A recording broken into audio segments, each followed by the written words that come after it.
Hi, my name is Kaden Lopez. My hero is Kamala Harris. She was born on October 20, 1964 in Oakland, California.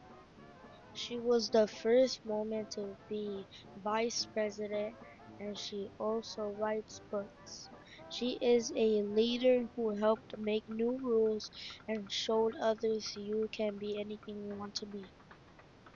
She focused on making things like Wi-Fi and food less expensive. Something interesting about Kamala Harris is that she is the first Black American and South Asian American to be vice president.